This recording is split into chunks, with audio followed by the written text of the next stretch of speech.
Breaking today, the implosion of the Sussexes. Meghan Markle's Archewell charity scam and as ever lies have finally been exposed, and an astonishing double blow for the fake Duchess. We're going to get into it all with Brittany, editor of the Royal News Network, in just 1 second. But first, this post from Queen Esther, I think, sums up the end of the year. Meghan Markle finally achieved something in 2025 without having to buy it. Villain of the Year, Worst TV Show of 2025, Most Disliked Celebrity, a clean sweep that confirms one thing: the public is done. The problem has always been credibility and authenticity. She has neither. 2025 was not a turning point, it was a conclusion. And Brittany, Happy New Year to you. Great to have you back live with us today. So much news to discuss. And I honestly do believe that this double blow represents the end. It really does, Dan, and happy new year to you and your audience as well. But this has been like the last week of 2025 just revealed how catastrophically bad things are going for Harry and Meghan. Archewell is essentially done. Any aspect of their charity has essentially collapsed completely. And it's been revealed for what it really always was, which is a publicity stunt. They were completely and utterly willing to throw aside the people they were supposed to help. And now we have the situation where it's all their art, it's just artifice, it's just there for show. And Harry and Meghan just don't have a lot of hope going into 2026. They definitely tried to attempt, especially Meghan, to say that things were going to get better in 2025, but instead things have collapsed and burned. They really have. And I want to get into the details of this, Brittany, because the details here matter, given that everything Harry and Meghan do is topspin, trying to convince the world, and very often the mainstream media are sucked in, that everything's okay, but it's really not. And the first revelation in regards to Archewell is that the charity is down to just 2 staffers. And the New York Post reporting that indeed it is now operating as all smoke and mirrors. Sarah Nathan, who is their editor-at-large, said that Harry and Meghan have been forced to downsize the staff as it was costing them so much. The big question was, would Archewell close or would another charity take over? Harry and Meghan were looking to get a fiscal sponsor, someone to take on the outgoing costs and to keep things cheap. Really, it's all smoke and mirrors. Page 6 confirmed that 3 members, 60% of the charity staff, have now been let go. But of course, what this tax information really reveals is that they are using Archewell to fund their lifestyle, not to change the world, because the security bill alone said to be around $2 million a year, with money flowing out of the charity. So Archewell actually recorded total expenses of $5.1 million, according to its latest 990 form. Salaries for 2024 were listed at $913,000. Expenses were up 54% year on year, soaring from $3.3 million. Other expenses recorded at $2.9 million. Meanwhile, donations and grants to the group dipped from $5.3 million in 2023 to $2.1 million in 2024. Insiders skeptical of how Archewell, which doled out $1.25 million in grants in 2024, can continue. The source said if they're shooting out grants, then that's a net loss and they're not bringing in that much money. So, Brittany, when you think about this, I believe it is clear exposure of what Archewell really is. A PR project, nothing more. It's disgusting. It really is, Dan. And one of the things is that Harry and Meghan have always said service is universal. They're going to be doing charity in the States and all these things. And it's just completely and utterly false. It was just a lie from the very face of it. And we've seen this endlessly. Meghan praises herself constantly for being this great humanitarian. But when you really think about it, what has she done? I mean, even before she married Harry, she was part of World Vision, but dropped them as soon as she got engaged. And so it's like, if you really cared about the organization in the first place. Why not continue working with them? But no, no, no. She just threw them to the side as soon as she could. And I think we see this reflected here. And also, what's important to point out is that the foundation was set up, I think, in part to allow them to kind of offset some of their taxes. I mean, a lot of celebrities and people in Hollywood do this. However, what I think is really interesting is that obviously they were expecting a lot more money to come in, and it hasn't. In fact, I think a whole bunch of money is flowing out and very little is flowing back into Harry and Meghan.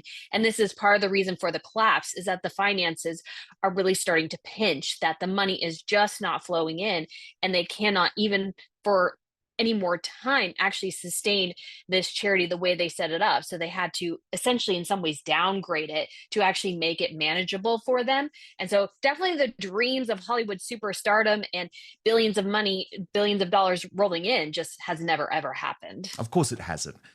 Then, Brittany, we get to the exodus. And it is a very, very significant exodus, because really the two most senior staff, the two people who have been propagandists for Prince Harry and Meghan, who have lied to the world for Prince Harry and Meghan, who have destroyed their own credibility for Prince Harry and Meghan, now out.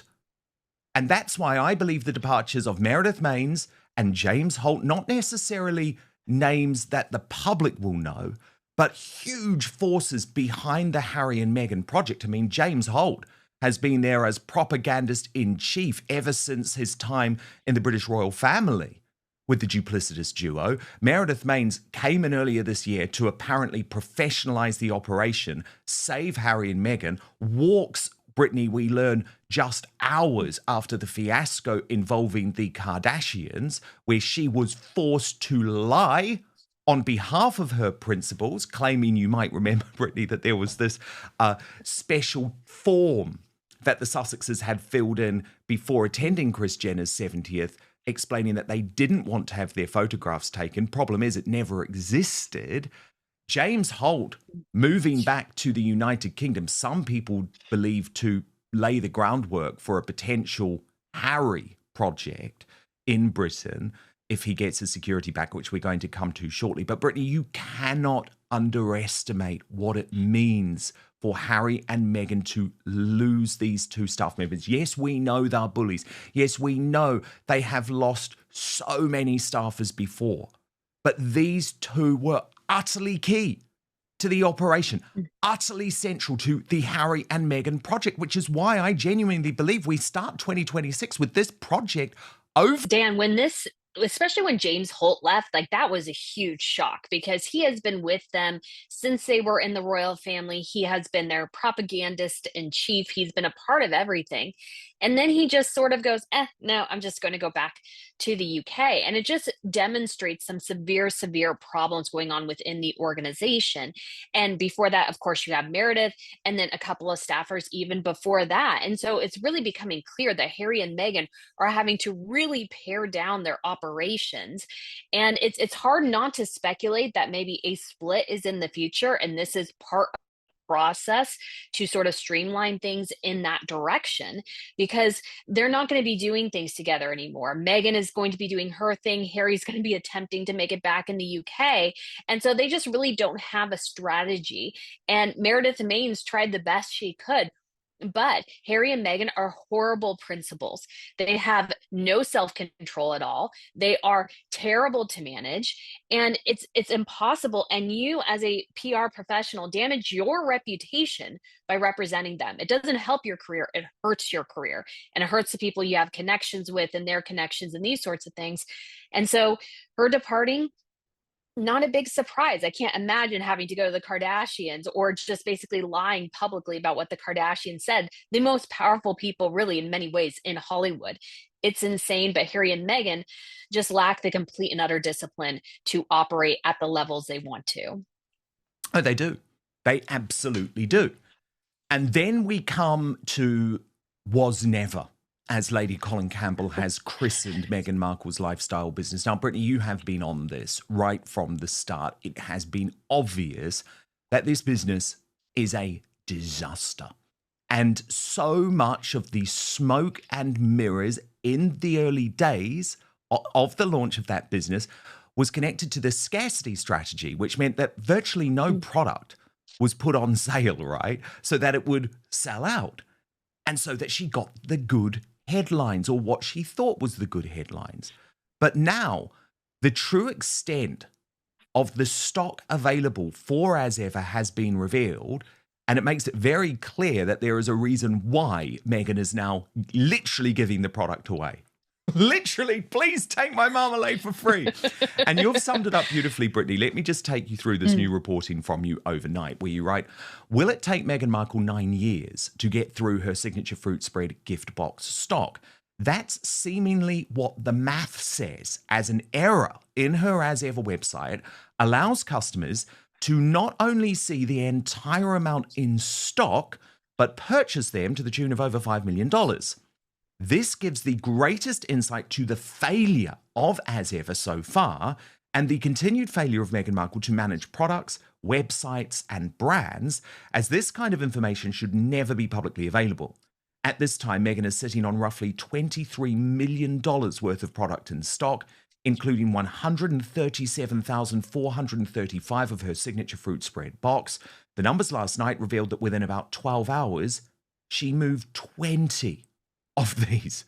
If you double that count to 40 and divide by the stock and then the number of days in a year, it appears that it will take her upwards of 9 years to move all of the stock if the product moves at current rates. That's catastrophically bad.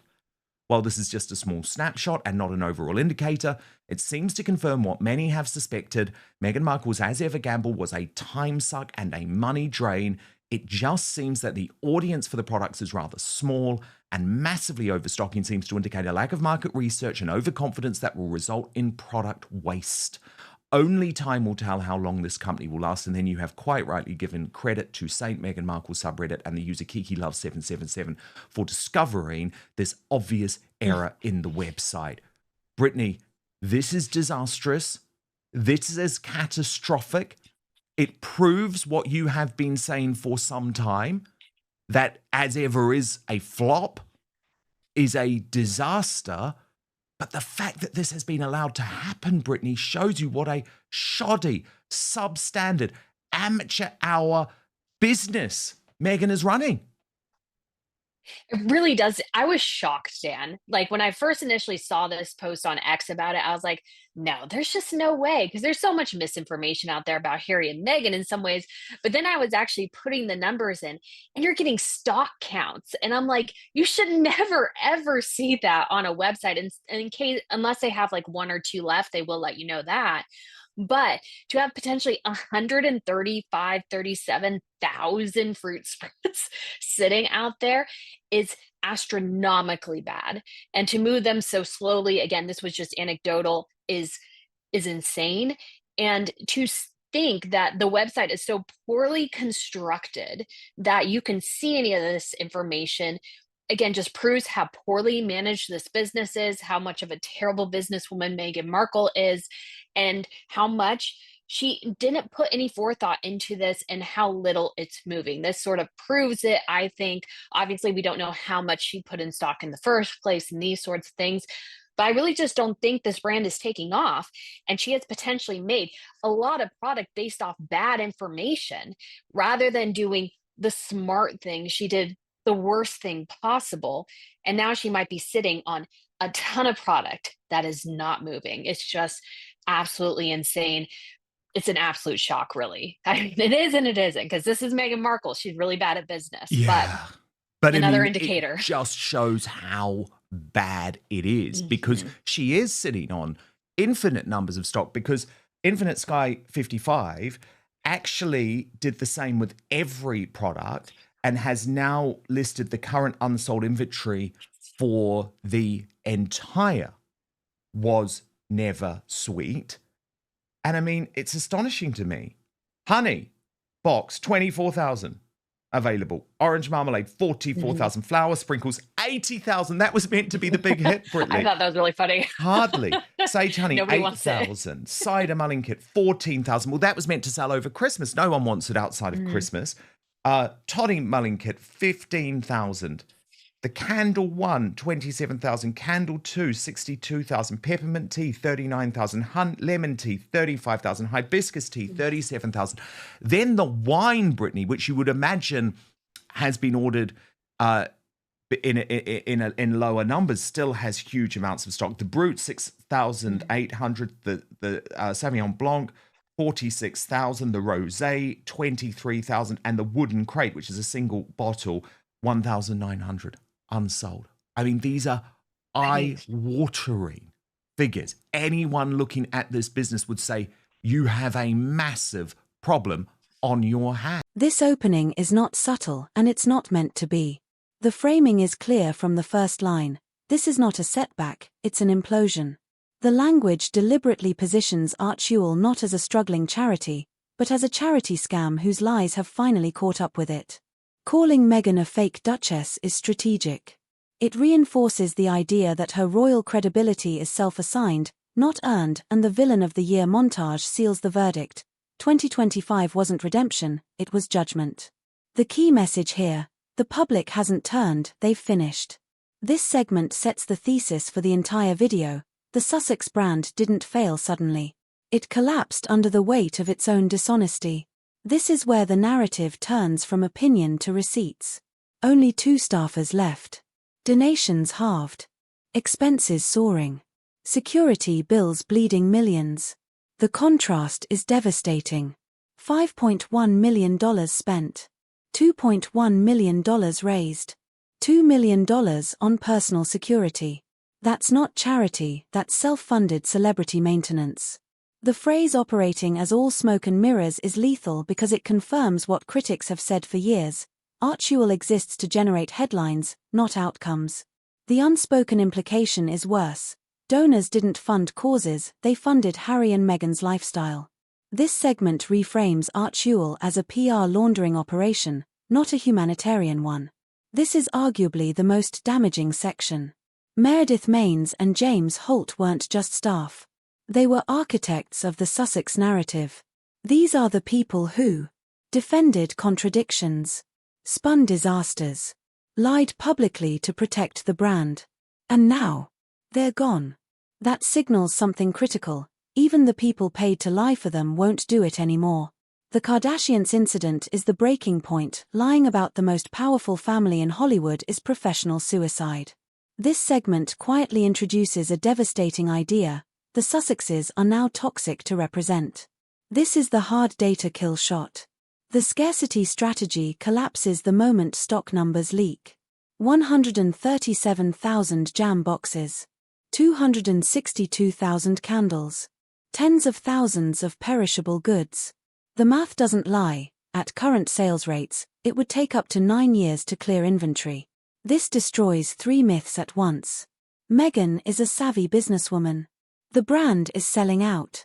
Demand exists beyond curiosity. The candle tied to her birthday flopping is poetic, even her personal branding doesn't sell. And Dan, as well, a lot of these are perishable goods. How long can she keep them in stock while they're still good if this is the amount of product she's actually made? Now, again, some people have said, well, some of this product is being made on demand or something. I don't actually think that's the case, because you're talking about spreads and jams and these sorts of things, which I think you would have to make at once. And she had mentioned in an interview, don't forget, ordering 1 million jars for her spread. And so those numbers kind of calculate to that. And she has a huge problem now of having way too much inventory, potentially not being able to sell any of it. And she overestimated based on a false premise. And you'll remember as well, every time she had a sellout, she would run to like Harper's Bazaar or In Style to tell them, the business publications that they are, tell them how great her brand is doing. We haven't heard anything like that in quite a while, which I think seems to indicate that things aren't going super well.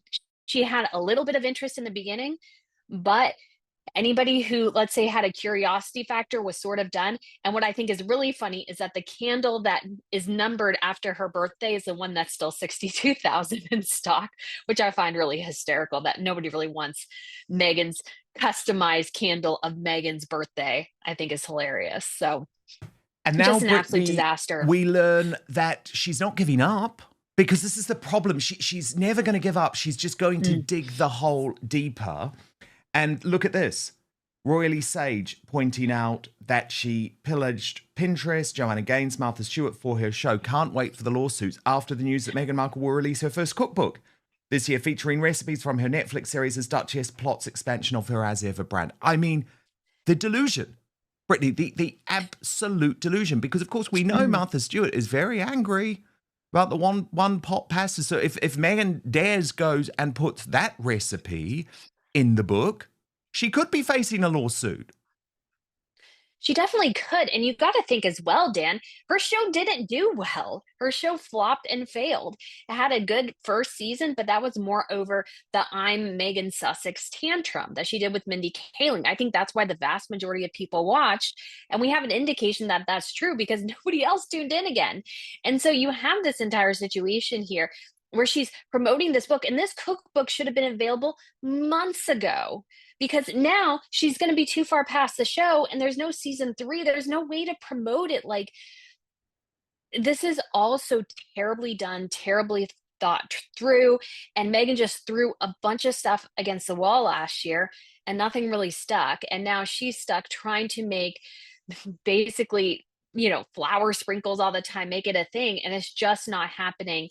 And she's going to find a little bit of an audience for this cookbook, but I would almost guarantee you it would have sold better last year if she had tried.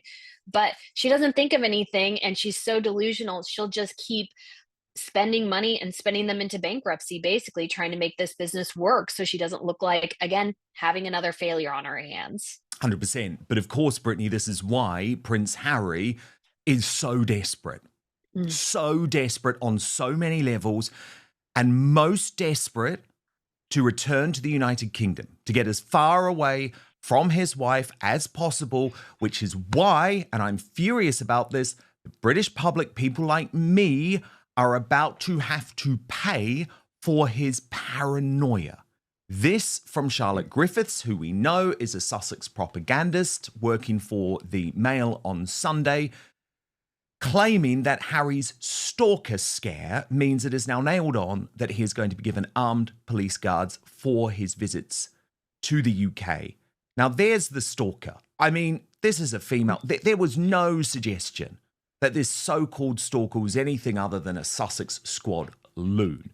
But it's worked in terms of the narrative for Harry. And let me take you through Charlotte Griffiths' reporting on this. It's come direct from the Sussexes.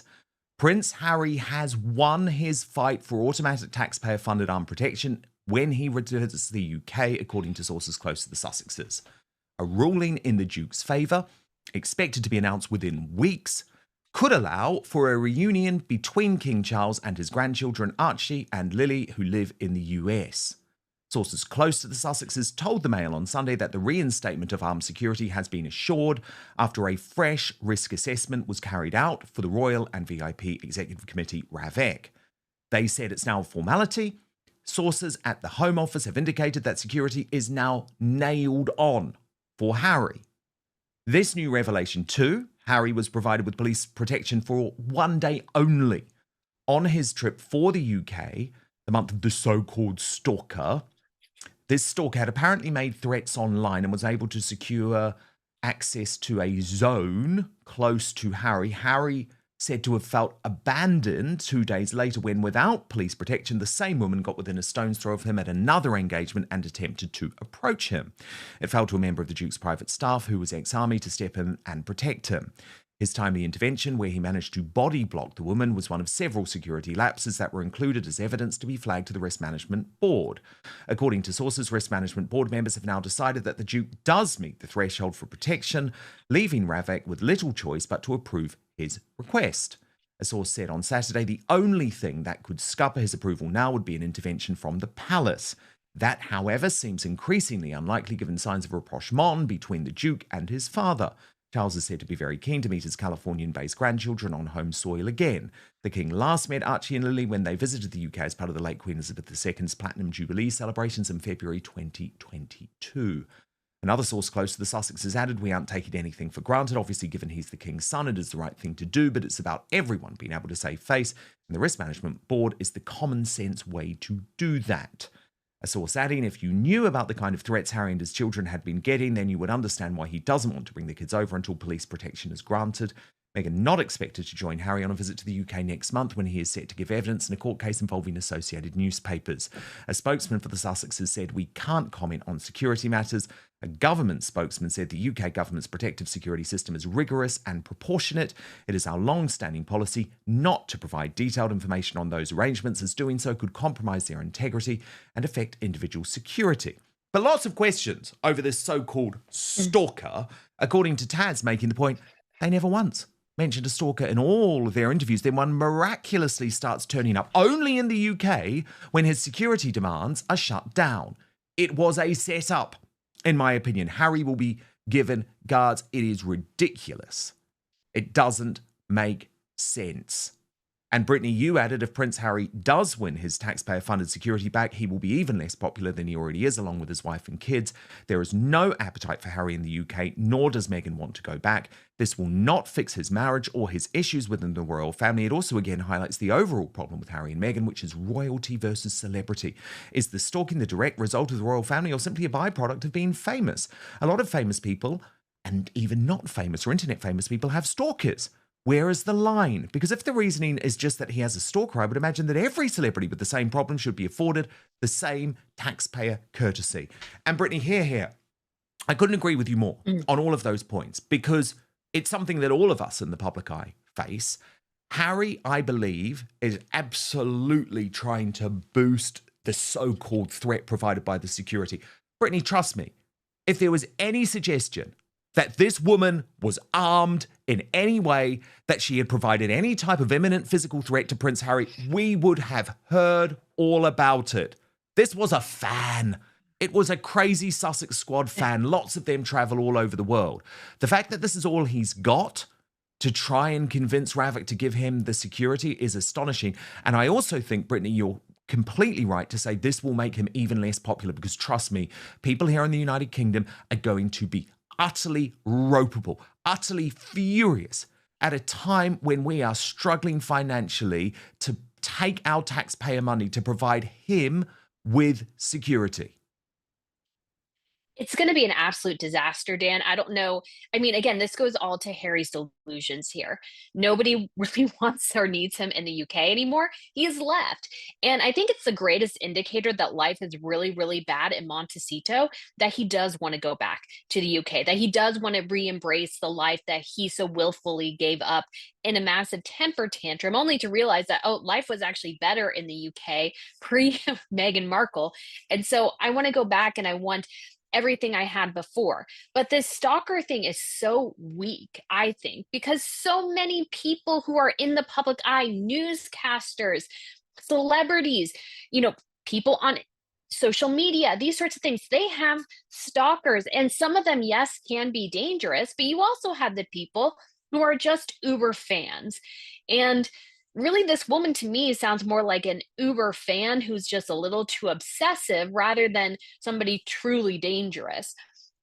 And it's very convenient that all of a sudden this is coming up. But again, it comes back to, is this the direct result of Harry being tied to the king because he has a function within the state, which is why the state should pay for royal security? Or is he just now a famous person? I mean, obviously his family is a huge connection to that, but him just being famous doesn't mean he should get security.